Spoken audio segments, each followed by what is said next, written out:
All right, good evening. Hello, everyone. Hopefully, hello, Ian Crossland. That was certainly a very thought provoking video. Gosh, so many things to go on about with this. The first thing that I should mention is we're kind of in a spiritually interesting season because part of the thing about the astronomical events is that regardless of what everyone believes, we are all underneath and influenced by these seasons. Solstice means something to everyone. We're all part of this environment, part of this earth. I think that's significant.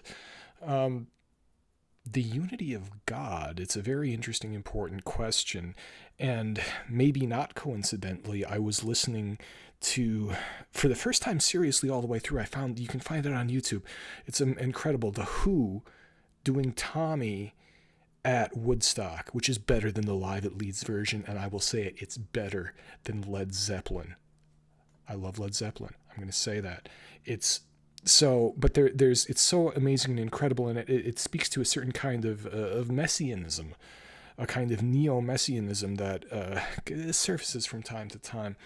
But there's a very interesting bit where, Tommy is the child who's catatonic and he has a trauma, and then he can't communicate, and then it's his spiritual awakening, and he can speak and communicate, and he helps other people understand spiritual things. I guess that's the point of the musical.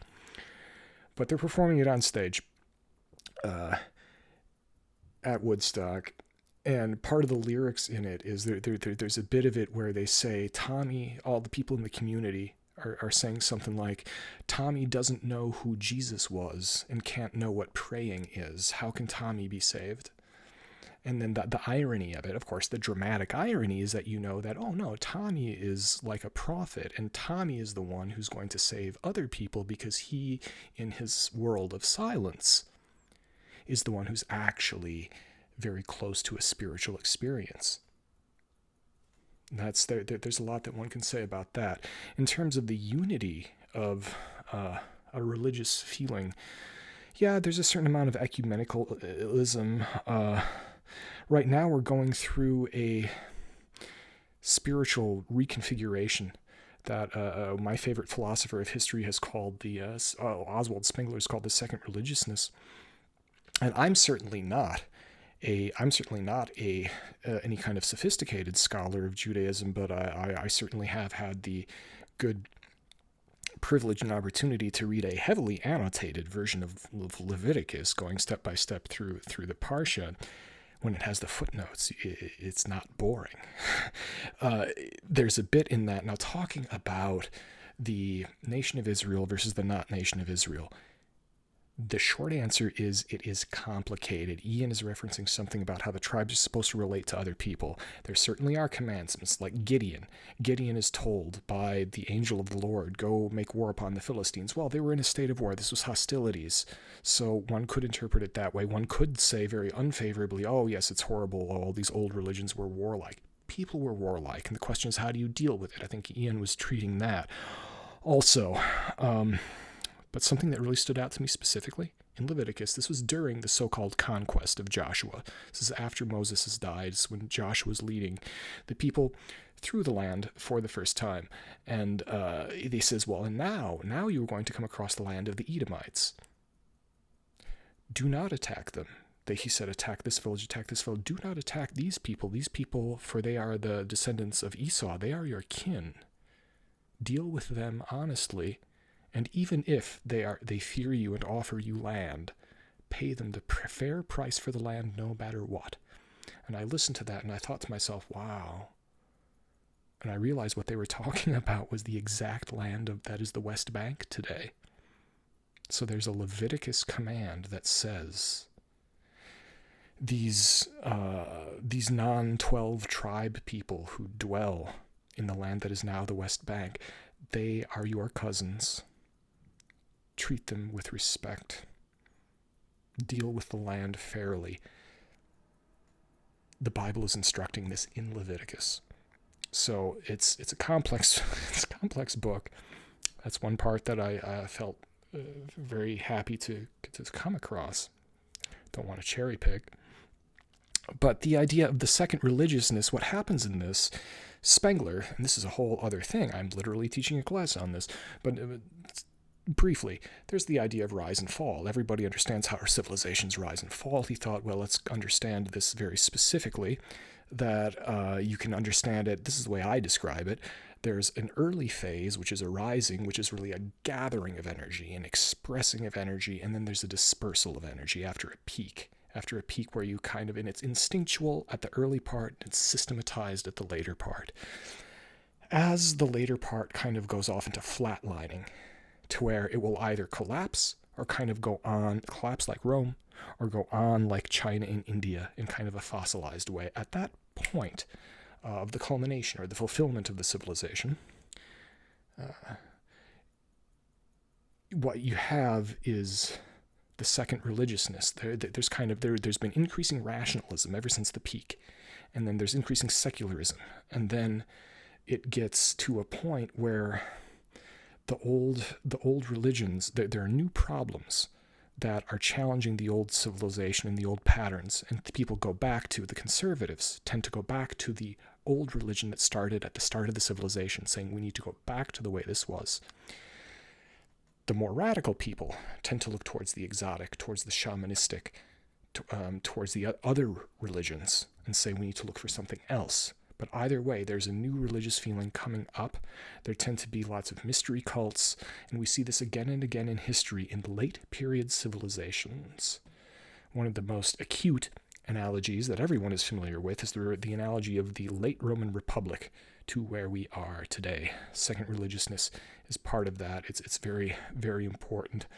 The other thing to think about with all of this, I'm doing so well on time. I'm being very concise, if this counts. Traversing through my quick notes quickly, cymatics. Another thing that happens in the second religiousness is that the second religiousness is a precursor to an upswelling of a new feeling of conceptual form. And as human consciousness and human history moves through time, history, art, religion, mathematics tend to take certain patterns. One of Spengler's great observations was that the Mediterranean, what he called the Apollonian civilization, understood things in terms of body, an extended body. The what he called the Magian civilization, which was Byzantium, the Islam, and Judaism, and Orthodox Christianity, all those together he saw as one coherent system, which makes sense. They understood something as caverns, nested caverns, the dome of the heavens, the dome of the holy building, and the whole hermetica, as above, so below, algebra, back and forth, scales of justice, balancing. What we live in now, at the end of what is called the Faustian, or the West, Untergang des Abendlandes, etc., of infinite axial space. Think of XYZ coordinates, Descartes, done consciously, and Descartes instinctively in the cathedrals. The cross of open space inside the cathedral, the light coming through, the infinite. What's happening now? That is my contention. Whenever you have a second religiousness, you have an upswelling of energy. Or you might think of it as a receiving of energy, a receiving of inspiration. There tends to be something with wave form. I think this is true for lots of things, for lots of reasons. Ian touched on one thing that it is surfacing instinctively, talking about the kymatics.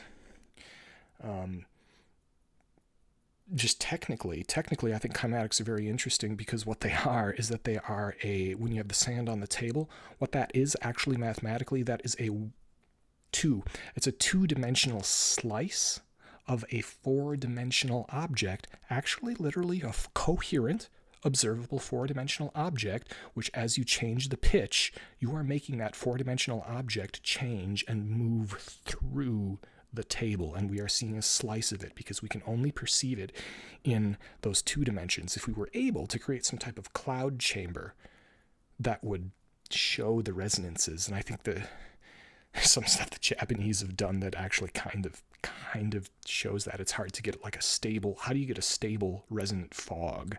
That's the technical challenge there, but I think they came kind of close.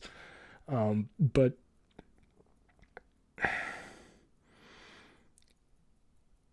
we're understanding things metaphorically, spiritually, mathematically, artistically, in terms of resonance and waveform more and more. There tends to be, and humans have always been capable of that, but the thing is that it reaches a certain critical mass of awareness in a very meaningful way. As I've mentioned elsewhere recently, I think in the comment to Ian's YouTube thing, this energy, this new energy is, people feel very passionately about it. It has to do with trying to solve problems, trying to address very, very challenging things. Religio, to rebind, to connect again. It's the same idea of yoga with yoke. Religion is about closing a gap between us as created human creatures and also this sense of the infinite or sense of the spiritual, which we're always going to feel in one way or another. Even an atheist staring up at the stars will get a sense of that kind of feeling regardless of belief. And religion, then, and this is the difference between spiritual and religious. Spiritual is one person's own individual feeling. Religion is when this is integrated into a coherently social system. Now, if you don't have a healthy, integrated, coherent social system of religion, you're going to have a higher amount of chaos, because you're going to have all these inspired or not inspired individuals who act all around and are unorganized. So that it helps when religion exists in a good way. Right now we're going through a kind of a phase, here it is with waves, a phase change. It's like you're playing a clarinet and it's going slowly up, and then it gets to that gurgly part, and then it breaks open over into the other note. It's a little bit like that. We're at the chaotic point between the low order and the high order harmonics of resonance. Ian might he's a music and science guy. He might get that. So I think I've come to 12 minutes, not bad. Well, that was inspiring to hear Ian's thing, and after a day, after finishing what I thought was finishing my day, completing a permit resubmission drawings for residential home porch design. That's good too. I enjoy doing that, but this was, I appreciate this. Thank you for the thoughts, Ian. Thank you for anybody who wants to comment, argue, contribute, whatever. Good time of year for this. Thank you, everyone. And thank you to God, because that is everything. All right. Good night.